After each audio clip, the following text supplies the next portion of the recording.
Жалпы бүгінгі таңда өмірімізде, мемлекетімізде әртүрлі шаралар өтіп жатады. Соның ішінде сыбайлас жемқорлыққа қарсы көптеген шаралар жасалып жатыр.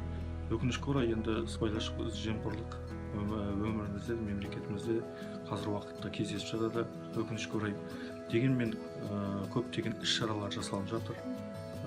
Соның ішінде жаңағы біздің өз үлесіміз, мәдениет саласының арасында қосатын үлесіміз жаңа жалпы концерттер, үлкен рухты, мәдениетті адамнан сыбайлас жемқорлыққа жол бермейді деп, болашақ азаматтар, болашақ жастарымыз солай тәрбиеленіп, рухы мықты болып өседі деп еңбек етіп жатырмыз.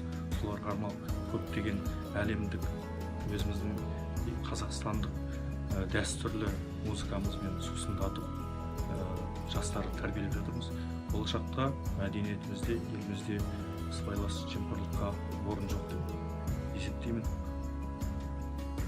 Еліміз аман, жұртымыз тыныш болсын, жемқорлыққа жол бермейік ағайын.